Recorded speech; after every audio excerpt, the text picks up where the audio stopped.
एक ब्राह्मण की बेटी बला की तरह खूबसूरत, इतनी सुंदर कि देखकर किसी का भी मन रीझ जाए। जिंदगी में सब कुछ एक कहने पर मिला है। कैसे? घर अच्छा था, परिवार अच्छा था, हॉस्टल में रहकर पली बड़ी थी और माँ बाप ने बोलने से पहले, शब्द बोलने से पहले उस लड़की को वो चीज़ ला कर दी थी और ये पढ़ी लिखी थी। इसके बाद दोस्तों जब इसकी शादी होती है, शादी होकर जब ये पति के घर जाती है, वही बिंदास जीना, किसी की बातों का परवाह नहीं करना, जिसे आज आमतौर पर जो लड़कियां हैं अगर हम पूछें तो कहे कि भाई हम खुले ख्यालात की हैं। जितना शब्द लड़की का रहेगा कि हम खुले ख्यालात के हैं, उतना समझ लीजिए उसके कपड़े खुले हैं। कुछ इस तरह की वो लड़की होती है। कभी भी किसी की बात को नहीं मानना, अपने मन की बातें करना और बस अपने आप में ही जीना। लेकिन जब वो शादी करके जाती है, शादी से 2-4 दिन बाद ही उस लड़की को कुछ होने लगता है। रात को बैठकर वो लड़की बाल फैलाकर बिस्तर पर बैठी हुई होती है, अजीब अजीब हरकतें करती है, बहुत डरावना दृश्य होता है। पति ने पहली रात नहीं देखा, लेकिन दूसरी रात जब होती है, दूसरी रात वो अब शोर करती है, एक अजीब सी आवाज़ अपने कंठ से या गले से निकालती है। उस दिन वो पति डर जाता है, लेकिन उसके बाद पति भी जो पढ़ा लिखा कहता है कि ऐसी चीज़ें कुछ भी नहीं है, देखने में लग रहा था कि कोई आत्मा इसके अंदर प्रवेश कर चुकी है। डॉक्टर के पास जब जाते हैं तो डॉक्टर इलाज कराया जाता है।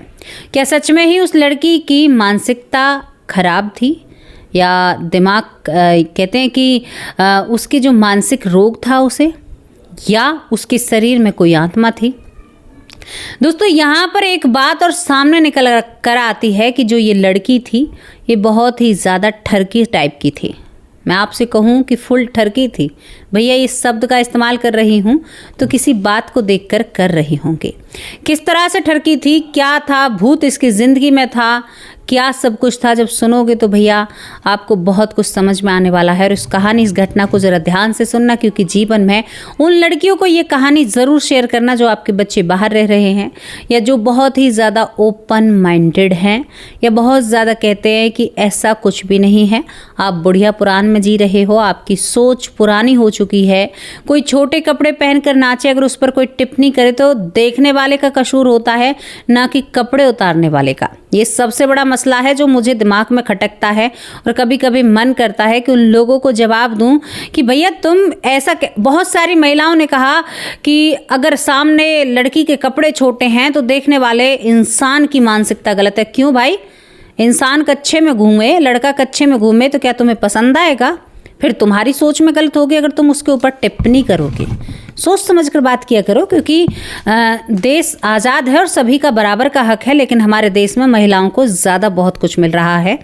तो चलिए दोस्तों इस कहानी की शुरुआत करते हैं ज़्यादा वक्त ना गमाते हुए। एक ब्राह्मण की बेटी होती है सुकन्या, जिसका नाम होता है। सुकन्या नाम क्यों रखा था पता है आपको?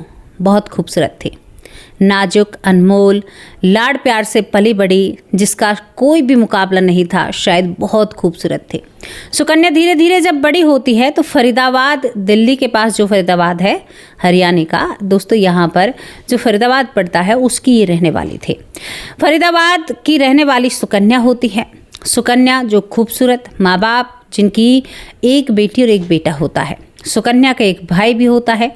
दोस्तों सुकन्या बचपन से ही जिस स्कूल में पढ़ती थी वहाँ पर लोग मांसाहार करते हैं, तो सुकन्या उस खाने को खाना चाहती थी। कहने का शब्द, अगर कोई अंडा लेकर आए तो उसे अंडा पसंद था। धीरे धीरे वो बड़ी होती है। अब सुकन्या को बाहर हॉस्टल में पढ़ने के लिए भेज दिया जाता है। एक बड़े शहर में कोई कोर्स कराया जाता है। सुकन्या जब वहाँ पर जाती है तो उस हॉस्टल में सुकन्या की मनमर्जी की ज़िंदगी हो जाती है। 4 सहेलियाँ मिलती हैं, कोई किधर से मिलती है, कोई हैदराबाद की मिलती है, कोई कहीं की मिलती है। अब सब नॉन वेज यानी मांसाहार करते हैं। जब सब मांसाहार करते हैं तो सुकन्या का जो बचपन का लजीजपन खाने का इरादा था, सुकन्या उन सब के साथ मिलकर वो खाना खाती है, बहुत चटकारे लेकर उड़ाती है। दोस्तों एक दिन का वाक्य आपको बताऊं। सुकन्या अपने हॉस्टल से घर आती है जहां पर वो पढ़ाई कर रही थी। अब तलब उठे ना, जिस तरह से खाने की उठती है उसी तरह से उसको तलब उठती है कि भाई मुझे तो कुछ अच्छा सा खाने के लिए चाहिए। अब सुकन्या क्या करती है, अपने पिता से छुपकर चुपके से अपनी एक पास ही की सहेली के साथ जाकर एक यानी मांसाहार बाहर करने की कोशिश करती है। लेकिन आज उसने अंडे को चुना। जब वो अंडा खा रही थी तभी वहाँ पर उसके पिता आते हैं। पिता देखते ही उसका कान पकड़ लेते हैं। कहते हैं कि समाज में तुम कौन से कुल में पैदा हुई हो, तुम्हें नहीं पता, तुम ऐसा कैसे कर सकती हो। सुकन्या ने कहा, कोई आपका भगवान नहीं है, कुछ भी नहीं है, आप एक भ्रम में जी रहे हैं। पापा देखिए आज का ज़माना कितना बदल चुका है, कितना बदलाव है इस दुनिया में, आप कहाँ जी रहे हैं। पापा ये गलत है, मैं दुनिया के साथ चलना चाहती हूँ, ना कि मैं आपकी उन बुढ़िया पुरान बातों के साथ चलना चाहती हूँ। मैं एक बढ़ती रेस का घोड़ा बनना चाहती हूँ, मैं ज़िंदगी को जीना चाहती हूँ, मैं अकेलेपन को जीना चाहती हूँ, मैं दुनिया की हर उस चीज़ को चखना चाहती हूँ जो मुझे पसंद है। आप सुनिए उसकी मानसिकता।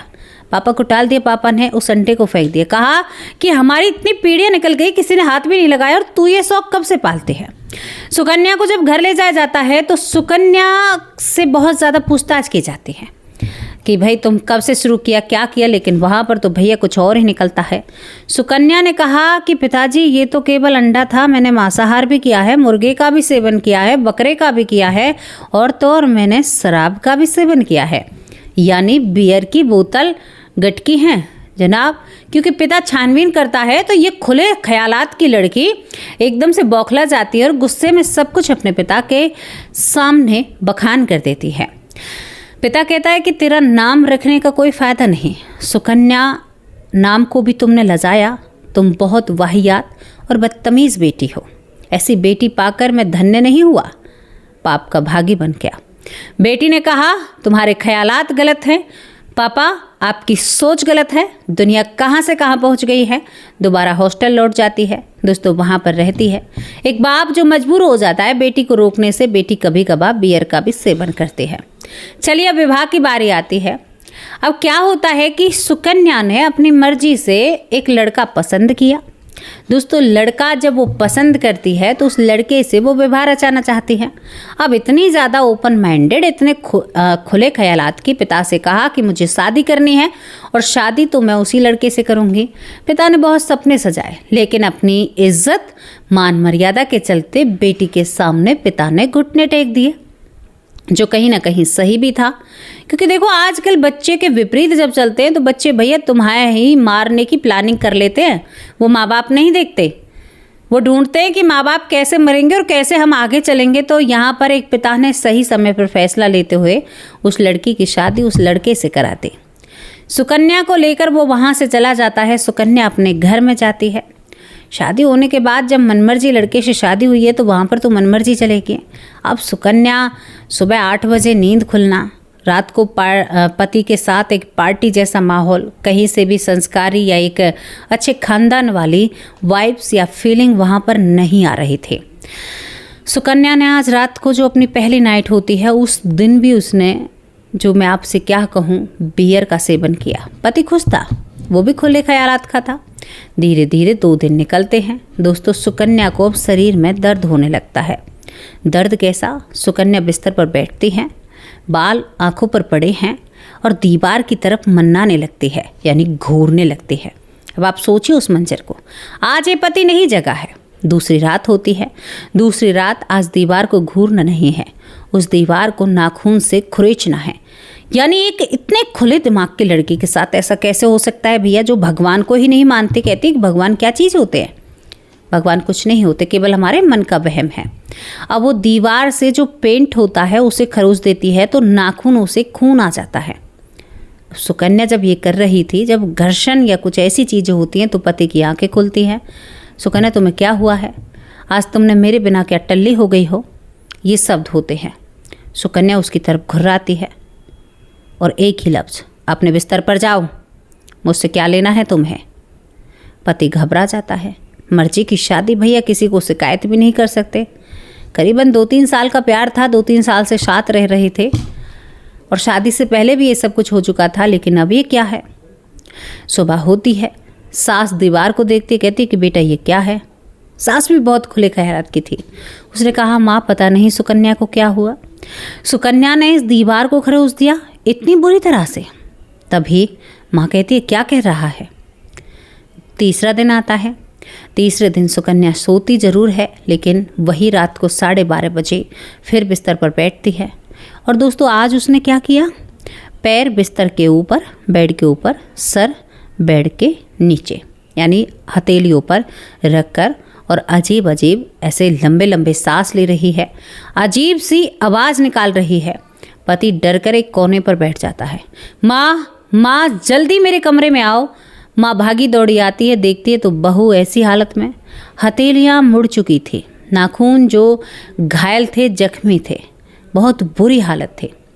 दोस्तों, सुकन्या जब वहाँ पर ये सब कुछ करती है, सास को तो ऐसे हवा में फेंक दिया जैसे सास के अंदर तो वजन ही ना हो। उसको माँ बेटों ने कमरे के अंदर बंद ही छोड़ दिया। पूरी रात में सुकन्या जो होती है, उसने दीवारों का पेंट तक खुरेच दिया था अपने नाखूनों से, उसके नाखूनों से खून निकलने लगा था। दोस्तों, एक खबर माँ बाप के पास पहुँचती है। सुकन्या के माँ बाप सोचते हैं, विचार करते हैं कि भाई हमारी बेटी के ऊपर तो ऐसा कभी कुछ भी नहीं था, भले ही वो हमसे विपरीत चली या अलग दिशा में चली, लेकिन उसके ऊपर ऐसा कुछ भी नहीं था। अब दोस्तों, वो सुकन्या को डॉक्टर के पास ले जाते हैं। डॉक्टरों ने नींद की दवाई दी, सोने की दवाई दी। सुकन्या उनको लेने के बाद भी उसकी पलकें ना झपके, वो एक अलग दुनिया में जीने लगी। चाल भी उसकी बहुत अजीब सी, ना नहाना ना भगवान से तो दूरी ही बना कर रखते थे। तस्वीर एक दीवार पर लगी हुई थी। सास से घुर्राते हुए कहा, इस तस्वीर को हटाओ, ये मुझे बिल्कुल भी पसंद नहीं है। डॉक्टरों से जब पूछा तो उन्होंने कहा कि कोई डिप्रेशन है या कोई ऐसी दिक्कत है, दवाइयाँ लेते लेते ठीक हो जाएगी। दोस्तों, यही माहौल चलता रहता है, गतिविधियाँ दिन रात बढ़ने लगती है। एक दिन तो हैरान भरी बात थी, 2 मंजिला मकान पर खिड़की पर बैठी हुई बाहर की तरफ पैर लटका रहे थे और कुछ गुनगुना रहे थे। कुछ ऐसा गुनगुना रही थी जो समझ से परे था, या शायद कुछ ऐसा जो बिल्कुल ही समझ से परे था। दोस्तों, ये सब कुछ देखकर डॉक्टरों की दवाई से जब आराम नहीं लगता है तो यहाँ पर सुकन्या के माँ बाप को तलब किया जाता है, जो बड़े व्याकुल थे। उन्होंने कहा कि भैया तुम्हारी पसंद है, अपने हिसाब से करो, हम बीच में आएंगे तो कहेंगे कि माँ बाप बहुत पंच बन रहे हैं, यहाँ पर बहुत कुछ नेतागिरी झाड़ रहे हैं। उसके बाद यहाँ पर आपको जो मैं बताऊँ वो ध्यान से सुनना। यहाँ पर माँ बाप ने भी कई डॉक्टरों को दिखाया, लेकिन कुछ भी हल नहीं निकलता है। सुकन्या पीली पड़ जाती है, शरीर थकने लगता है, कमज़ोर हो जाती है, हड्डियां निकलने लगती हैं और एक बहुत डरावनी लड़की के रूप में, जो सुकन्या देवी की तरह लगती थी, अब वो राक्षसनी की जैसी लगती है। दोस्तों, धीरे धीरे वक्त बीतता है। तभी ये लोग सुकन्या को लेकर दिल्ली जैसे शहर में जाते हैं। दिल्ली जैसे शहर में जब ये जाते हैं तो वहाँ से ये वापस लौट रहे थे। वापस जब लौटते हैं तो रास्ते में एक संत जा रहे थे। एक संत शायद कोई तीर्थ यात्रा कर रहे थे। सुकन्या की माँ के मन में एक विचार आता है, ये वो सच्ची घटना है जो मुझसे बात की गई है और मुझे बताया गया है। माँ के मन में विचार आता है और कहती है कि सुकन्या के बाबा, सुना है संतों में बहुत ताकत होती है, कुछ सलाह ली जाए, इस बेटी के साथ क्या हुआ है। यहाँ पर संत के पास जाकर गाड़ी रोक दी जाती है। वहाँ पर माँ बाप दोनों उतरते हैं, संत के पैर छूते हैं। संत देखकर 2 कदम पीछे हटते हैं, कहते हैं कि तुम्हारे ऊपर तो बहुत कुछ छाया हुआ है, तुम्हारी ज़िंदगी में बहुत कुछ ऐसा चल रहा है जो तुमसे बर्दाश्त नहीं हो रहा है। तुम्हारी बेटी के ऊपर तो एक राक्षसी प्रकृति की आत्मा है और तुम मेरे पास क्यों रुके हो। वो माँ झोली पहलाकर बैठ जाती है। जो भी हो, महात्मा हो, संत हो, मेरी ये झोली खाली हो जाएगी। है तो मेरा अंश, मेरी बेटी है, इसको बचाने की कृपा करें प्रभु, हमें कोई रास्ता दिखाएं। संत देखते हैं उस लड़की को, जैसे ही झुककर देखते हैं तो उसकी आंखों में वो सब कुछ दिख जाता है जो एक साधारण इंसान को नहीं दिखता। संत ने कहा कि तुम्हारी बेटी ने जी भर के मांसाहार किया है और ये कहीं ऐसी जगह पर रही है जहाँ पर ये अकेली रही है, और अकेली रहने के दौरान इसके ऊपर एक साया आया है। साया भी कोई हल्का नहीं है, बहुत बड़ा साया है, और वो साया इसे जीने नहीं देगा, वो इसे अपने साथ लेकर जाएगा, क्योंकि ये मांसाहार और भगवान पर भरोसा नहीं करते हैं। जब ये बातें सुकन्या के पिता सुनते कहते कि प्रभु आपने सारी बातें सही बताई, आपसे तो हम कभी मिले भी नहीं। उसने कहा जो भी है ठीक है, लेकिन तुम इसे हनुमान के मंदिर लेकर जाओ। तभी वो संत जिसके हाथ में बहुत सारी रुद्राक्ष की मालाएं होती हैं, उस हाथ को सुकन्या के सर पर रखकर कहते हैं कि भगवान से बड़ा कोई भी नहीं होता। तुम यकीन करो ना करो, लेकिन वो तुम्हारी रक्षा करने के लिए हमेशा खड़े रहते हैं। तुम्हारी रक्षा वो ज़रूर करेगा। दोस्तों, जब ये सारी बातें होती हैं, यहाँ पर माँ बाप समझ चुके थे। जहाँ पर वो रहते हैं वहाँ पर हनुमान भगवान का मंदिर है। जैसे ही सुकन्या को हर मंगलवार को उस मंदिर में ले जाया जाता है, वहाँ पर उसे बिठाया जाता है। कहते हैं जब उस संत ने हाथ रखा था उसके सर पर, तो बिल्कुल दांतों से किच्ची मार दी थी सुकन्या ने, और उस हाथ को खाने की कोशिश करती है, संत के हाथ को। लेकिन करीबन 4 मंगलवार जाने से ही हनुमान के मंदिर में, जो हनुमान बाबा या भगवान हैं, मेरे प्रिय प्यारे भगवान, उन्होंने सुकन्या को आराम कर दिया। वो जो भी उसके पीछे लगा था, अब कहाँ से लगा था ये भी आपको बताती हूँ।